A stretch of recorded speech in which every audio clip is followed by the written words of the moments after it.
and welcome back.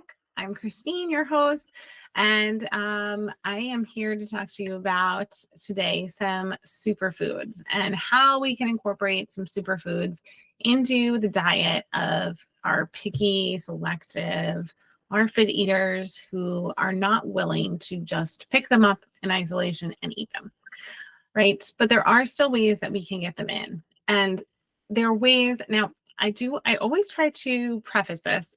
It's not about sneaking it in. It's about changing the way you actually cook and prepare foods. So it's really, honestly, I think how foods should just be, right, to start, because it's so easy to do these things, but it is an extra step. But I feel like the benefits are so amazing that, like, why wouldn't we, right? Just add these in as part of how we prepare this meal in general. So it's not about like pretending that like you like there's like a big chunk of broccoli in there, or a small chunk of broccoli in their pasta sauce where there normally isn't. It's not that at all. So that is actually what the Picky Eaters plate is all about. It's about how to increase the density of the nutrient density of the foods that they're already eating while they're learning to like these new foods. But the process of learning to like new foods takes time, right? So in the meantime, we don't want them to miss out on all of these good foods. And we don't want to just give them a supplement because, well, that's a whole other thing, right? I did have an episode on that, but supplements are great. We do supplements at our house all the time, but it's not a total replacement for the actual food. Like the nutrient comes from that food in that form. That's the best way the body is going to absorb that food. So let's dive in. So I've got some strategies for you. Of course, this is going to vary. And I'd say pick something easy to start that you think you're going to be successful with. And don't do everything at once. And we want to do baby steps. Like you don't have to just like all of a sudden change all of your recipes or all of a sudden, put like a lot of new things into a familiar thing. Like just start gradually and slowly and add a little bit at a time, a little bit at a time, a little bit more, right? So it's a slow process. It's not going to be like, we're going to change everything today. I wouldn't recommend that. I don't think you're going to be successful with that. So go slow to go fast. That's what I'm saying. All right. So if your kids like smoothies, let's start. Number one, blending greens into smoothies. Now, most smoothies actually, like if you go to a smoothie place, a lot of them actually have greens in them. But the sweetness of the berries or the apple tend to balance out the greens, right? The issue is the color sometimes, right? That kids don't want to be drinking something green. Like green is like a thing, especially with picky eaters, but green can be a thing, right? So that could be tricky, right?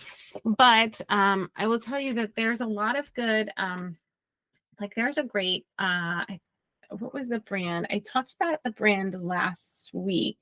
Sweet Nothings. Okay, so Sweet Nothings brand, they have like a greens, which is it has some spinach in it. So but it doesn't look very green. It actually looks like an applesauce. And again, it's in like a little sleeve, like it's in like a popsicle sleeve. So you can't even really see the color so much. So sometimes visually, right? So sensory wise, when we're talking about kids who are picky, there's that visual component to like the food, right? If your kids are like the type that are like inspecting things, so that means that there is like a visual sensory component to how they experience food and their fears around food. Like we have to kind of start at that like visual level. So we don't want to visually change something for them so dramatically that they're not going to eat it anymore. Oh, one more caveat on this.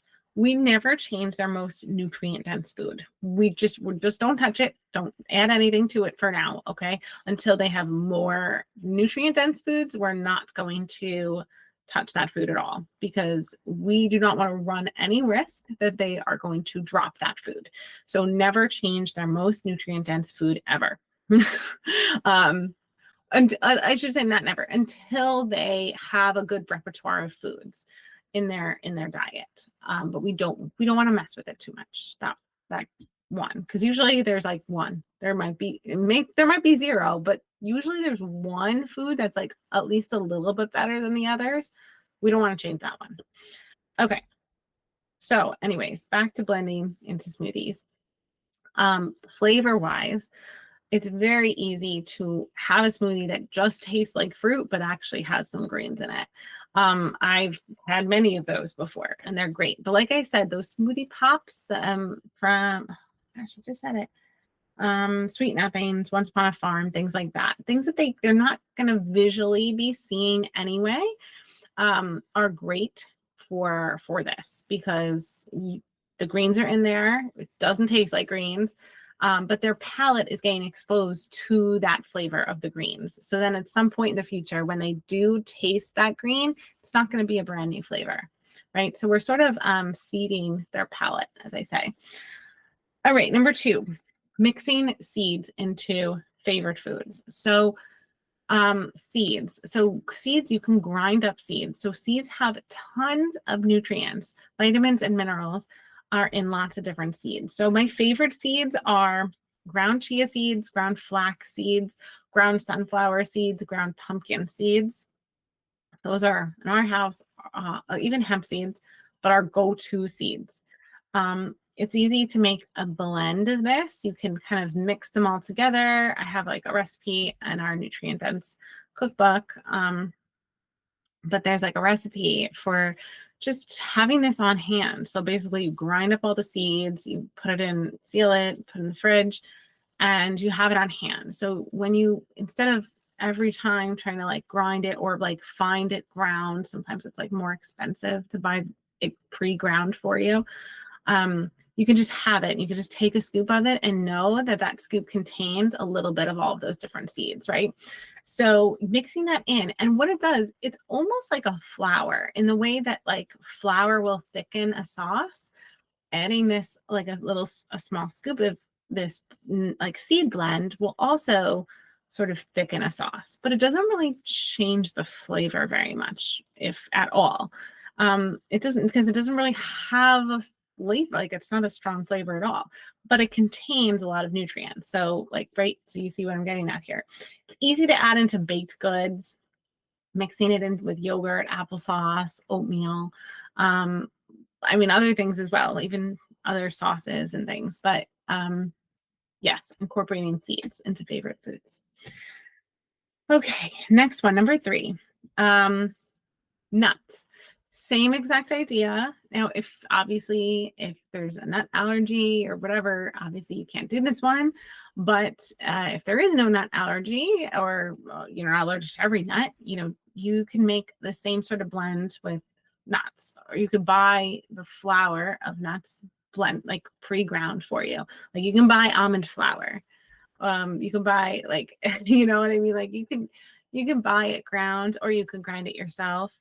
But adding a little scoop of it into sauces or baked goods, pancake mix, whatever, here and there, it's going to add a little bit more nutrient density that wasn't there before, right? So that's a great way to add it in as well. All right, number 4, adding beans and legumes into some favorite dishes. So what I would suggest is pureeing the beans and legumes, not leaving them as standalone beans and legumes, but they're easy to add into things like soups, pasta sauces. If you make any sort of like hamburger, into the meat, the patty meat, things like that. You could use white beans and mashed potatoes, black beans and brownies, things like that. So, but when they're pureed, ground up, that's when you add it, right? So I have a lot of recipes. Yeah, like I said, a lot of recipes in our nutrient dense recipe book, which again is available for free in our Picky Eaters Plate course, where you get all of this information, plus like I give you a report of what your kids are missing and like how to get it in. So it's included in that, or you can just buy it on Amazon if you're interested, right?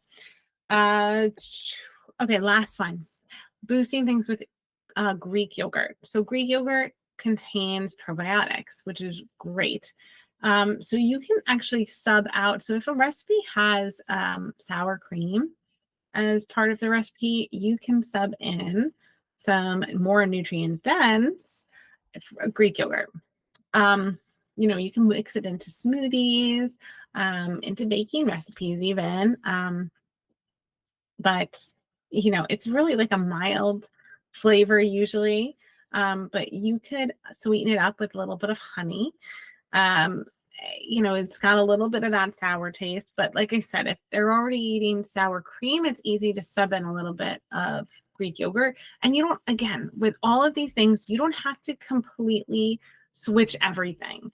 Like what I would do, honestly, is especially if depending on the severity, right? I don't know your child's, but if they're very, very, very rigid, and there's a lot of rules for them around all of the foods, I would start very, very small. So I would keep 95% of that food exactly how it is, and I would sub out maybe 5% for this more nutrient dense portion and see how they do with that.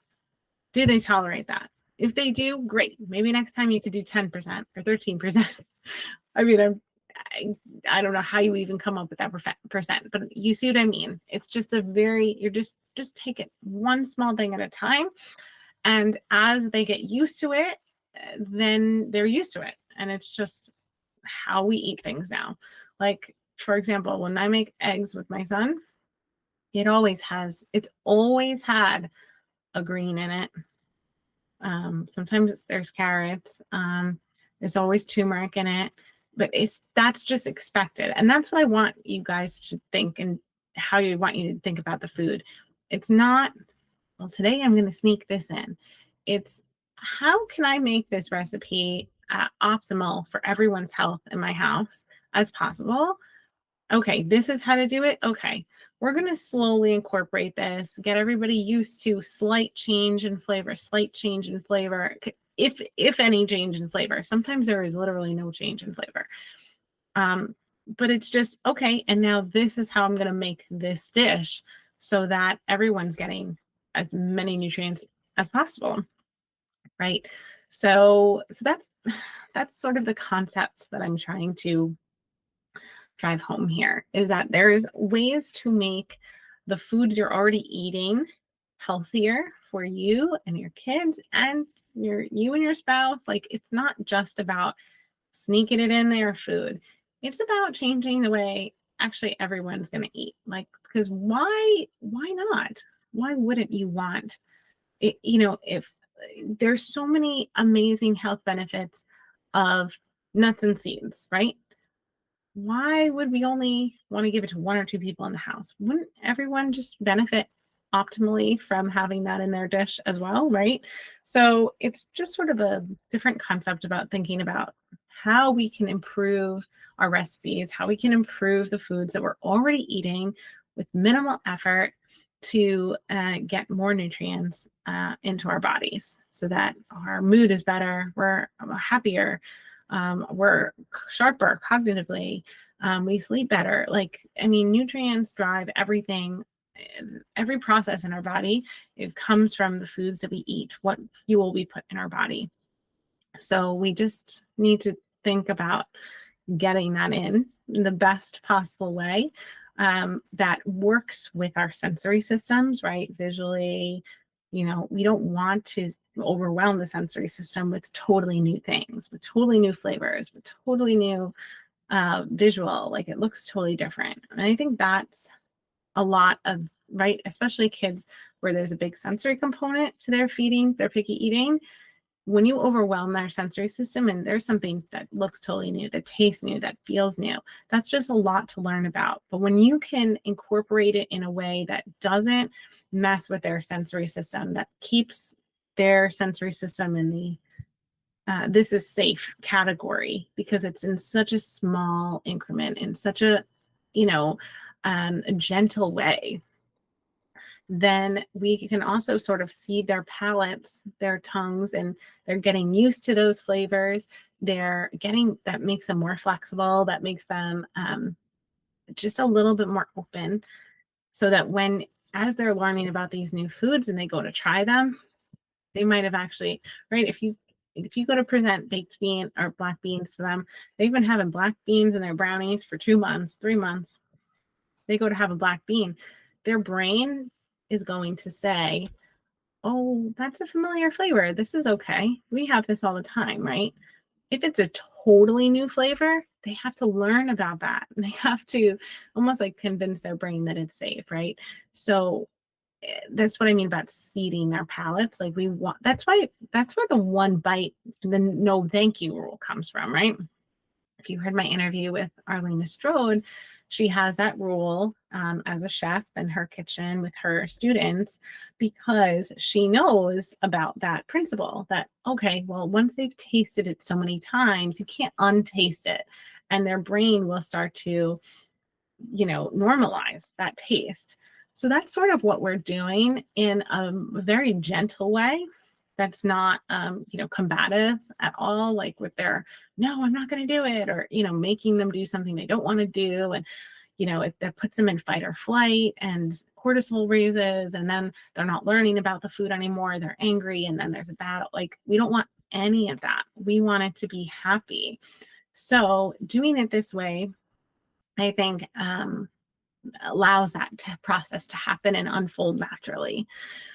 So if you want to dive in more about this, if you want to know what minerals, nutrients, vitamins are missing from your kid's current diet, and how the best, most gentle ways to work with their sensory system to get them in, get my full report. I will happily give you that information so that you can then go and implement and, get these awesome things that your child's body needs into their body, and start seeding those palates so that they can enjoy food and have a good relationship with food.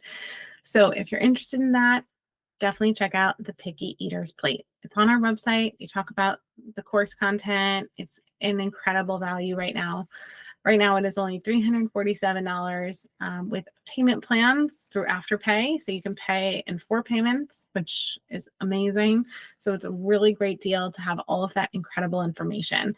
So please check it out if you haven't and you want to take on this challenge this summer. So I hope to work with you this summer doing that. And if not, I hope that these strategies will be enough to sort of propel you into a healthier version of yourselves this summer. So I'm excited to hear what strategies you've tried and how it's going. So please send me some DMs or emails. I'd love to hear from you. And we will see you next week. Thank you for listening to How to Unpicky Your Picky Eater. To learn more about achieving your child's feeding goals, check out Christine's website at foodologyfeeding.com. And be sure to tune in next time to How to Unpicky Your Picky Eater.